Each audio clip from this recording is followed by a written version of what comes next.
आज़म। एक बात और मैं आपसे कहता हूं, लोग कहते हैं जब तुम लोग गदीर को मानते हो तो उस दिन ईद क्यों नहीं मनाते? मैंने कहा उसकी वजह है, इसलिए कि हम भी सुन रहे हैं ना, लोगों ने एक नई ईद इजाद कर दी। लेकिन एक बात मैं आपसे कहता हूं, हम ईद क्यों नहीं मनाते? देखो, आशूरा ईद का दिन, बापू बैठे हैं, ये आलिम भी है और भी उलमा और बैठे हुए लोग हैं, गलती करूंगा तो इस्लाह करेंगे, मैं जिद्दी हटदरम आदमी हूं, मौलाना भी बहुत मुताला रखते हैं। आशूरा का दिन ईद का दिन, और उस दिन ईद नबी ने मनाई। आशूरा, तवज्जो करो, और क्यों मनाई हुजूर ने ईद? मतलब खुशी मनाई। क्यों मनाई? बुखारी मुस्लिम सह-सित्ता की हदीस है, आका ने फरमाया ये यहूदी ईद क्यों मनाते हैं? तो कहा या रसूल अल्लाह, ये इसलिए मनाते हैं कि इस दिन हजरत मूसा को फिरौन के जुल्म से और उनकी कौम को निजात मिली। का इनसे ज्यादा हम हकदार मूसा का दिन मनाने के लिए है कि नहीं भाई? तो रसूलुल्लाह के ने मनाया आशूरा खुशी के तौर पे, तवज्जो करना, खुशी के तौर पे मनाया। हुजूर ने जिस दिन से मनाया सब सहाबा ने खुशी के तौर पे मनाया। 60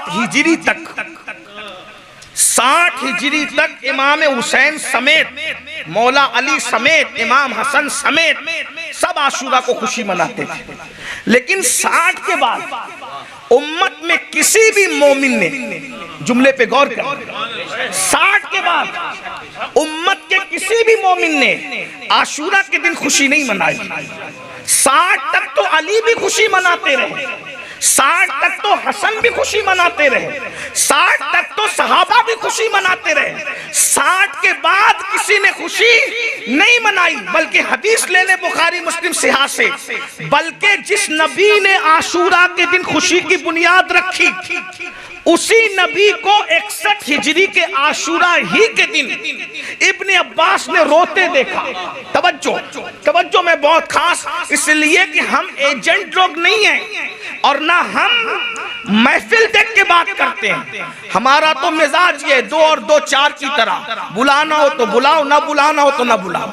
हम जहां जाएंगे सुन्नियत की तर्जुमानी करेंगे, सुन्नियत की तर्जुमानी करेंगे। जहां सहाबा का जिक्र खुल कर खिल कर करेंगे, वही अहले बैत के डंके बजाएंगे। अहले बैत के डंके जहां बजाएंगे वहां सहाबा की अजमत बयान करेंगे, क्योंकि हमारे दीन की असास यही है। हम दाएं बाएं वालों से मुतासिर होने वाले लोग नहीं है, क्योंकि हमें मरना है। ना अमेरिका बचाएगा ना ईरान बचाएगा, अगर बचाने वाला है तो आमिना का लाल बचाएगा। इसलिए हमने आमिना के लाल की खुशी की बात कर रहे। किसी को अच्छा लगता है लगे, बुरा लगता है लगे, तवज्जो करें। जो नबी खुशी की बुनियाद रखते हैं आशूरा के दिन, वही नबी आशूरा की 61 को रो रहे हैं। जुल्फे बिखरी हुई है, जुल्फे गर्द गुबार है, हाथ में खून की शीशी है। इब्ने अब्बास ने पूछा, मेरे माँ बाप आप पे कुर्बान, आप आज रो रहे हैं, जुल्फे बिखरी, दाढ़ी शरीफ को गर्द गुबार चूम रहे, हुजूर क्या वजह है? फरमाया, ओ अब्बास के बेटे, मैं करबला में था, हुसैन और उसके साथियों का खून समेट रहा था, करबला में कयामत टूटी, मैं वहीं से आ रहा हूँ। पता चला नबी ने जिस खुशी की बुनियाद रखी थी, नबी ने 61 के बाद उसी दिन रोया, उसी दिन आंसू बहाया। इसलिए उम्मत के किसी सच्चे गुलाम रसूल ने फिर कभी आशूरा को खुशी नहीं मनाई।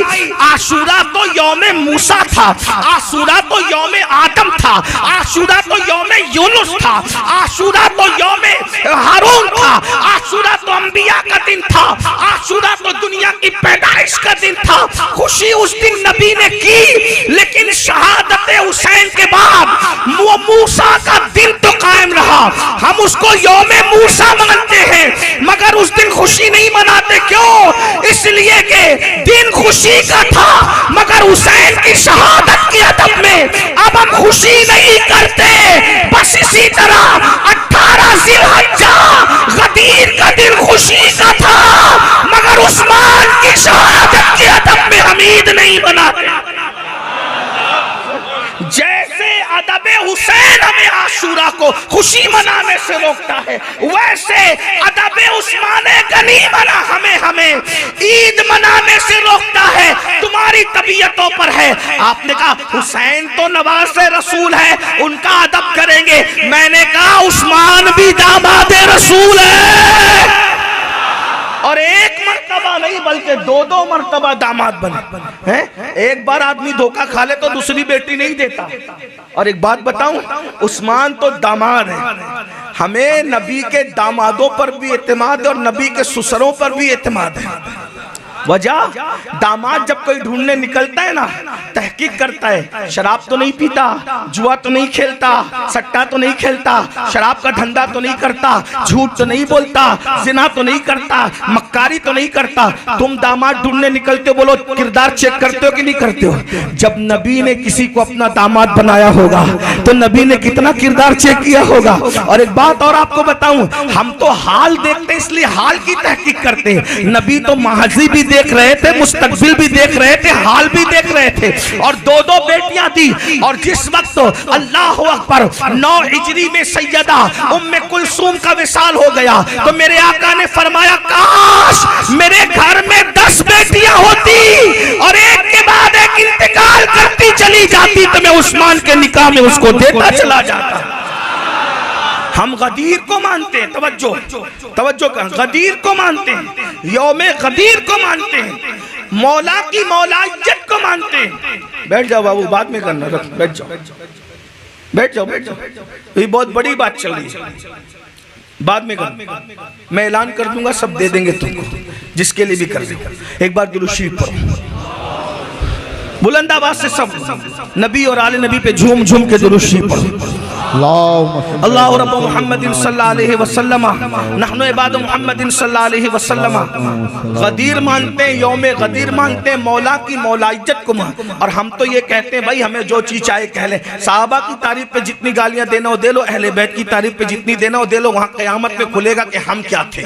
लेकिन इतना याद रखना, तवज्जो करना, जो मौला की मौलाइयत को नहीं मानता, हम उसको सुन्नी मानना तो दूर की बात, हम उसको एक बाप की औलाद भी नहीं मानते। हमारा नजरिया ये है कि अभी ये चंदा कर रहे थे ना, और चंदा होता है तो कुछ बनता है, और जब नसब के मामले में चंदा होता है तो अली के गुस्ताख पैदा होते हैं। इससे बड़ा जुमला मैं नहीं कह सकता, इससे बड़ा जुमला मेरे पास नहीं है अली के दुश्मन के लिए। क्या जिसके नसब में चंदा है उसका यही धंधा है कि वो अली के नाम पे मुंह उतार कर बैठता है। अली का नाम क्यों लिया? मैंने कहा क्यों? ओ मुल्ला जी, तेरी मानू कि मेरी अम्मा की मानू? नहीं, जुमला नहीं समझे आप, मैं बात बहुत बड़ी कह गया।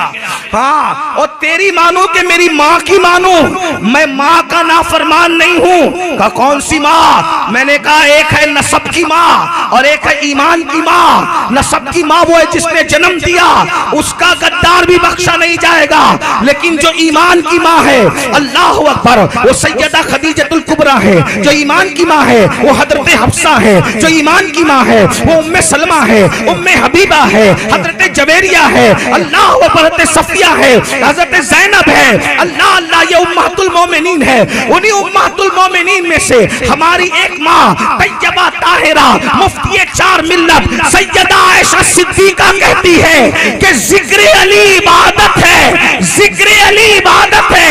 माँ कह रही है जिक्र अली इबादत है, और मुल्ला कह रहे अली अली करना रामजियत है। तो मैं मुल्ला की सुनूं कि मेरी माँ की सुनो?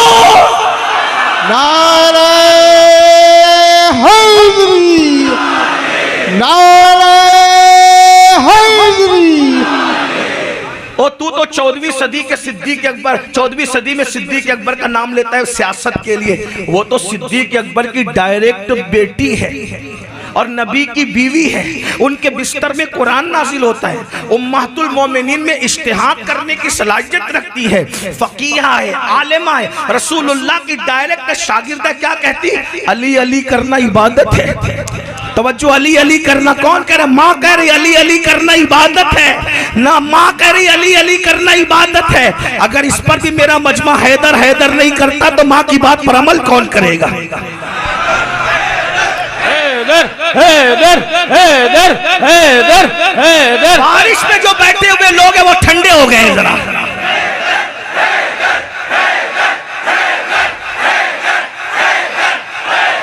मिंबर वालों की भी कोई जिम्मेदारी है। वीआईपी बनने के बाद जिक्र अली बंद नहीं होता, और जिक्र अली तो जन्नत में जाने के लिए जरूरी है, जिक्र अली तो वली बनने के लिए जरूरी है। मतलउल कमरैन में मेरे इमाम लिखते हैं, ए अली ए अजीज, अली का फैज पूछना है तो सूफिया से पूछ। जब तक अली की गुलामी नहीं करता किसी को विलायत नहीं मिलती। अरे अली अली किए बगैर विलायत नहीं मिलती। अल्लाह अकबर उम्मुल मोमिनीन कह रही है, अली अली करना, जिक्र अली करना इबादत है। तो मैं अपनी माँ की सुनूं या जो 1857 के बाद अंग्रेजों की मेज से पैदा हुए उनकी सुनो? मैं मुल्ला का वफादार नहीं हूं, मैं अपनी माँ उम्मुल मोमिनीन आयशा सिद्दीका का वफादार हूं। जब माँ ने कह दिया कि जिक्र अली इबादत है तो हमने कहा अब अली अली करना नहीं छोड़ेंगे।